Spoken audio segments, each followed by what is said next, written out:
Hola, muy buenas tardes. ¿Cómo están, amigos? En este video interactivo hablaremos del conflicto de leyes en el espacio. Estamos aquí Juan Carlos Gutiérrez y una servidora María Buelna y vamos a hablarles del conflicto de leyes en el espacio. Toda ley tiene un ámbito temporal y un ámbito espacial de vigencia, es decir que solo rige por cierto tiempo y en una determinada porción de espacio. Respecto a los conflictos de leyes en el espacio, refiere el autor García Maínez que, la jurisprudencia técnica debe señalar las reglas de acuerdo con las cuales han de solucionarse los problemas generados de la pluralidad de legislaciones.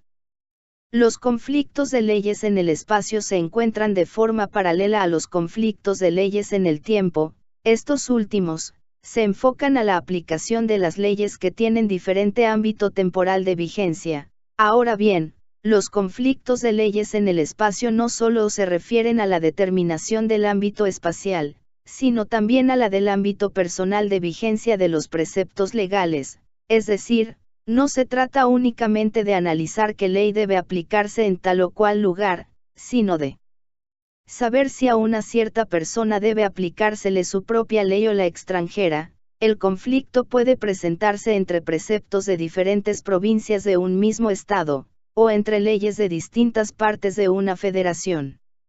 Ejemplo, supongamos que Juan, de nacionalidad española, está casado en el Distrito Federal por sociedad conyugal con una mexicana, pretende vender una casa ubicada en el estado de Yucatán, de la que es únicamente copropietario, y la operación de compra-venta se desea formalizar en el estado de Jalisco. ¿Qué leyes deben aplicarse para realizar el contrato de compra-venta?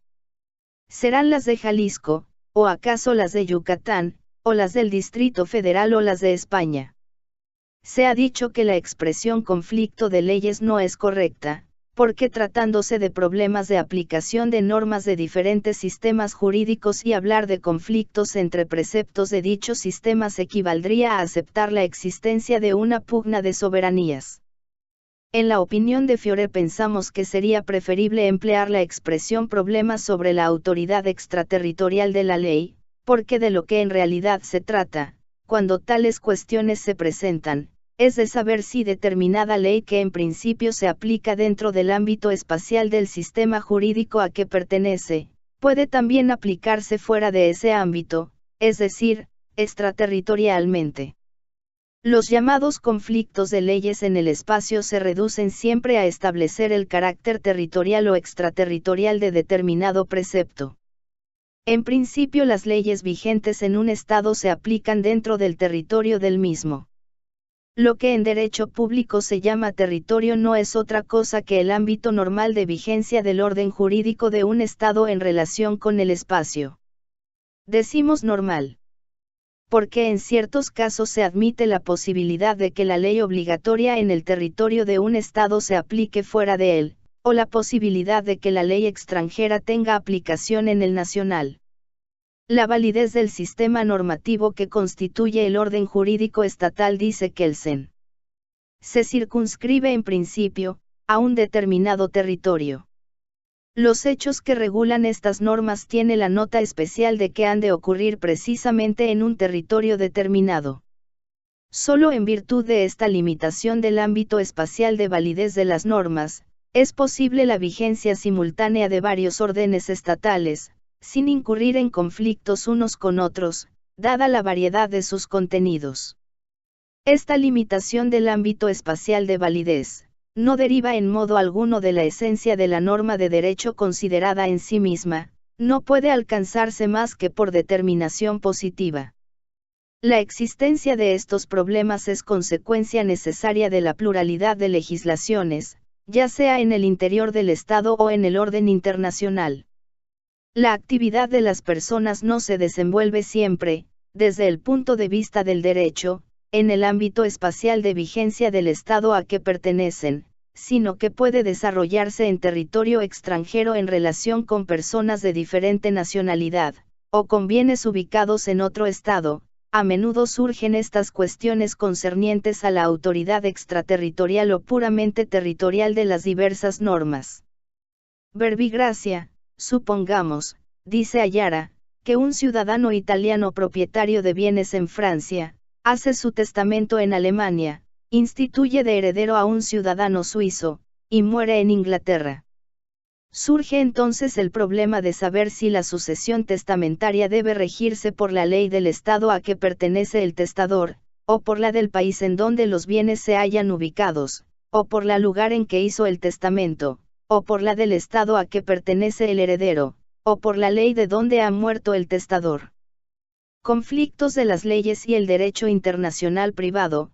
El problema de los conflictos de leyes en el espacio es el más importante de las cuestiones estudiadas por el derecho internacional privado, mas no la única en opinión del célebre internacionalista Boy. Aquella ciencia tiene que tratar tres funciones fundamentales: problemas de la nacionalidad, problemas de la condición de los extranjeros y en conflicto de las leyes en el espacio. La nacionalidad suele ser definida como, en vínculo político y jurídico que relaciona a un individuo con un Estado. Desde el punto de vista de dicho vínculo, los individuos se dividen en nacionales y extranjeros. Establecida tal división relativamente a una organización política determinada, ocurre preguntar: ¿cuáles son los derechos de las no nacionales de cada país? Este es el llamado problema de la condición de los extranjeros. Resuelto el segundo punto, puede presentarse un tercer problema, el conflicto de leyes. Las tres interrogantes guardan entre sí relaciones íntimas, y el orden de su planteamiento es el mismo que hemos indicado antes de analizar cuáles son los derechos de que gozan los extranjeros. Hace falta investigar quiénes tienen en cada país ese carácter. De modo análogo, el conflicto de leyes no puede surgir si antes no se ha resuelto la condición de los no nacionales. Carácter nacional de las leyes referentes. Las relativas de la salud de los conflictos de leyes poseen carácter nacional. Esto quiere decir que no se ha podido establecer un derecho internacional privado uniforme. La consecuencia que lógicamente se infiere de tal situación, es la de la que puede haber tantos sistemas distintos de salud de conflictos de leyes en el espacio como órdenes jurídicos. En las legislaciones de casi todos los países existen reglas de derecho internacional privado, destinadas en la salud de problemas que tratamos. En estas condiciones es indudable que los jueces de un Estado tienen el deber de someterse, para solucionar dichos conflictos, a sus propias leyes sobre la materia.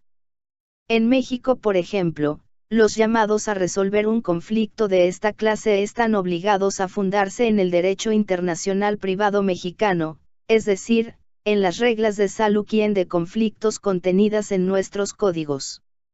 De la teoría de los estatutos comentaremos el problema de los conflictos de leyes en el espacio, que se reducen a la determinación de la autoridad territorial o extraterritorial de los diversos preceptos. Planteada la cuestión de dichos términos, aparecen tres tipos de salud entre nosotros como lógicamente posibles. Estas son el principio de la territorial absoluta, el de la extraterritorial absoluta y el de la territorialidad y la extraterritorialidad combinada. Entre las doctrinas contemporáneas acerca de los conflictos de leyes, una de las más interesantes es la del jurista francés Payet. Este autor parte del principio de que el derecho internacional privado debe tener como base el respeto de las soberanías. Es importante mencionar que en derecho penal vale igualmente el principio general de la territorialidad, artículo 1 del Código Penal del Distrito y Territorios Federales. Pero tal principio no es absoluto, sus excepciones son numerosas, y las más importantes se encuentran consignadas en el artículo 2 y 5 del mismo código. De acuerdo con el segundo, las disposiciones de aquel no solo son aplicables a los delitos cometidos a los distritos y territorios federales o en el territorio de la República, también se aplica para sancionar los delitos que se inicien, se preparen o se cometan en el extranjero, cuando producen o se pretendan que tengas efectos en el territorio de la República, o los que se cometan en los consulados mexicanos, o en contra de su personal, cuando no hubieran sido juzgados en el país donde se ejecutaron. Las mismas reglas se aplican a los delitos contiguos cometidos a los extranjeros que se sigan cometiendo en la República. y a los ejecutados en el territorio extranjeros por un mexicano contra mexicano si concurren con los requisitos siguientes: primero, que el acusado se encuentra en la República. Segundo, que el reo no haya sido juzgado en el país donde cometió el delito. Tercero, que la infracción de que se le acusa tenga el carácter de delito en el país que se ejecutó en la República.